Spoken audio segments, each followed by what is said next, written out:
Hey there, fans, friends, guys, gals. Good morning, good afternoon, and good evening, or whatever time of day it is for you. Hey, help me out with the subscribe and pass me around for more views. And today, I was just going to do a real quickie. This is my very first C6 Corvette. And when I got this car, boy, I couldn't stay out of it. I had to drive it around. I was just like, woo, everywhere. So we went on this big long cruise. Is that freaking that's me back there. My first C6 red convertible Corvette. This car was fully loaded, 3LT, had it all. Just had a blast with it.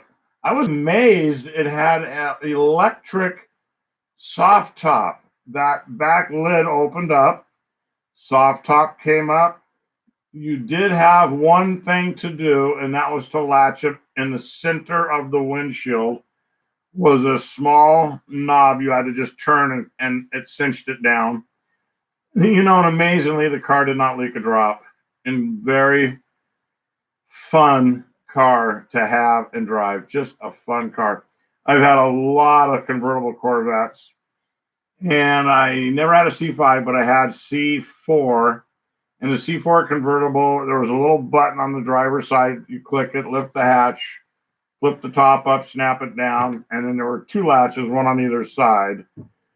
And so that was a real fun car. But, Corvettes have always been one of my favorite cars.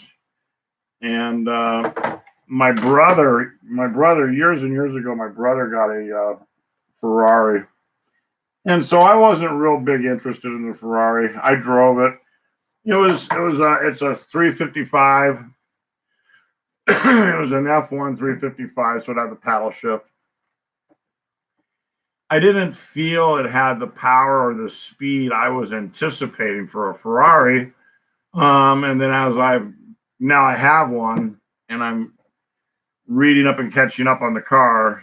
The 355 was a good car. It was a metal car, steel, so it could rust. And my brother's car's got a little history to it. I'm not going to get into it too much with his car, but it's it's yellow, black leather interior, low miles. He's had it for 11 years. So anyway, in November, this last 2018 November, I went out and got a 360. There it is. And I know I blogged it. I've got a couple deals on it.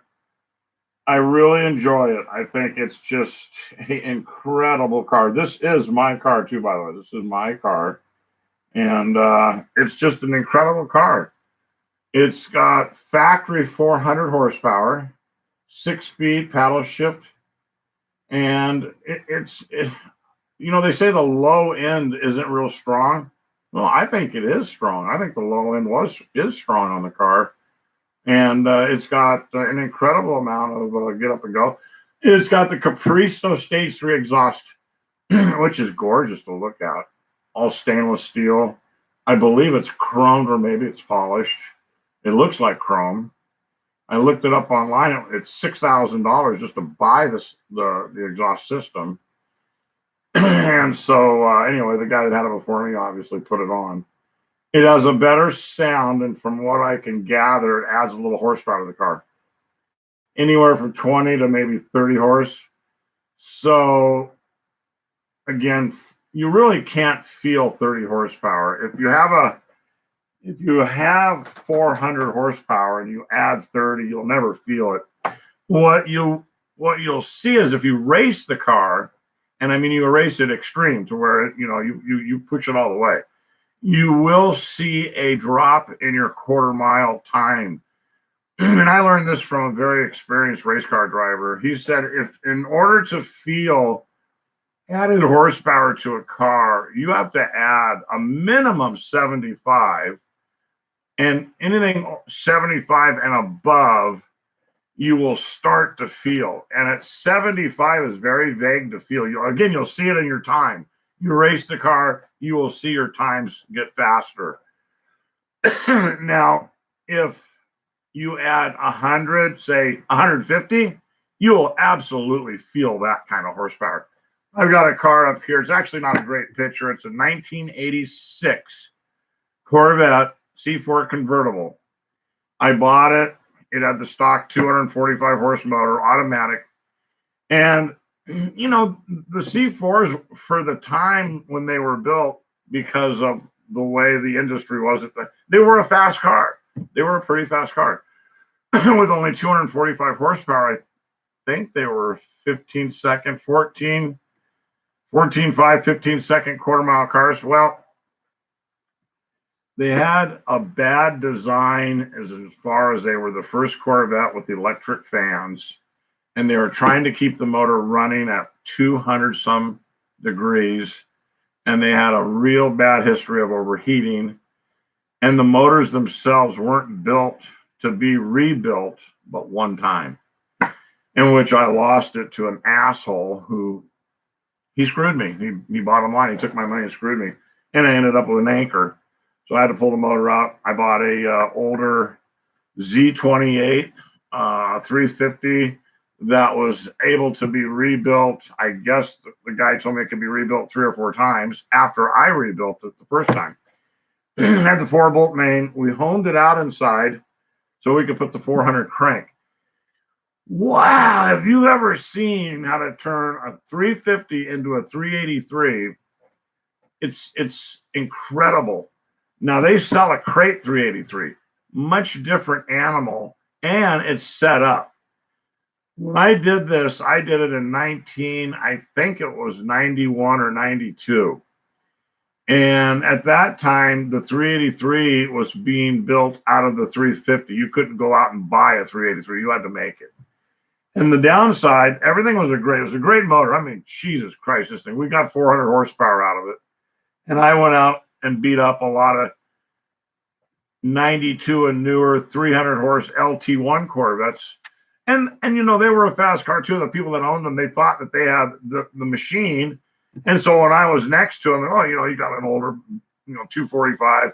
You're, you know, a little bit. And I ended up stomping them. They're like, whoa. So yeah, and it had a you know kind of an idle too, which was very cool. And I take them out of the freeway and just stomp their ass. It had the tune port. It all looked like the original. I had bigger runners on it, headers, and it wouldn't pass DEQ. I had to tag it out of town, which was fun. Yeah, I wouldn't go through DEQ at all because it had. I took all the crap off it. It was just a straight up badass motor. So anyway, the downside I'm trying to get to is the flywheel. You had to use the 400 cranks flywheel. And for some reason, it didn't match the 350 at all. And you think it would because, you know, the 400 and the 350 blocks weren't that far apart. But I had to shim. The flywheel was so much bigger, you couldn't put the starter in. So you had to shim the starter down. So it brought that, you know, the gear that hit the flywheel on your starter had to be shimmed way out. And I think it was almost an inch, at least maybe inch and a half, maybe 2 inches. It was large. We had to get longer bolts, everything. And that starter just didn't last long. It would, because of the way it was shimmed in, it would torque itself out. So in essence, it would eventually break. You would break the starter, so you'd have to replace the starter. What was really cool is there's a Chevy dealership by me, and I've done a lot of business, bought cars, trucks from them. And so I took it there to do after I put it all together, we got it done. It blew the first starter, and the guy there says, "Hey, we'll bring it up here. We'll give you a lifetime warranty on the starter." Well, it was a $350, $400 by the time they put the starter and gave me the car back with a lifetime warranty on the starter. And the service writer, he didn't really think twice of it. You know, Chevrolet Corvette, he didn't think anything of the motor. I didn't say nothing about the motor. And then, of course, you could hear this thing. The cam was big. And the guy that was doing it, he knew what was going on. His name was Bill, really nice guy. We were friends. He never said anything. He says, if these guys knew what you were doing, they wouldn't do this. But when I bought the starter, they gave me the lifetime warranty papers. Okay, you got a lifetime warranty on your starter. So I'd blow the starter up every 6 months because I drove the car. I drove it. I had a blast with it. I didn't park it. It wasn't a garage clean. I drove it. And I think it was about 2 years down the line, I brought it in for a starter. And Bill says to me, he says, you better get rid of this car. I go, why? He says, these bolts are virtually busting the block at the starter mount. The way it's torquing on your motor, you have a hairline fracture now in the block. And I go, isn't there any way to put these bolts in further or, do something to fix that? How about strapping the starter down so it, has less ability to pull out? He says, at this point, it doesn't matter what you do. It's eventually gonna go, and you're gonna pull the side of the block out, and the starter's just gonna be hanging. And so he put the starter in. I went home, put it right on. Well, in those days, it was you had to put it in the paper. There was no Craigslist or any of that kind of stuff.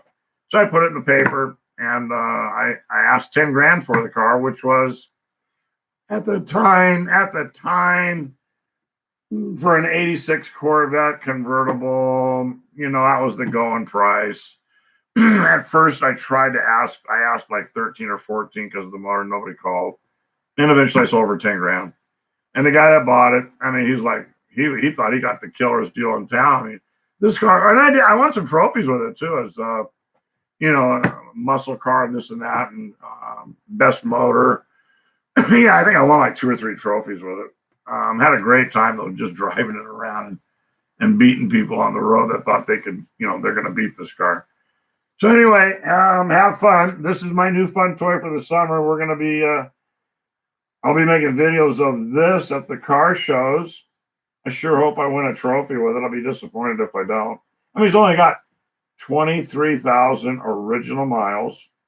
Tour de France blue. That's the original color. The car is 100% other than the Capristo exhaust. It's stock. God, I'm telling you, the design. An 04 now. Here's an example of Ferrari and Corvette. This is an 04. An 04 Corvette had the C5. The C5 had 350 horsepower. This car would beat a C5. Then in 05, Ferrari built the 430, which had 490 horsepower. And that car was faster, I believe, than the C6. The C6 was 400 horsepower. It was a close to 12-second car. It was 12.5, I think, something like that. It was a fast car, but the 430 was faster. And I believe this car with my extra horsepower, these stock, the numbers I got was 4.2 to 4.50 to 60 and 12.12 to 12.5 in the quarter mile. With the extra 30 horsepower, again, you can't feel it, but you would see it in your time.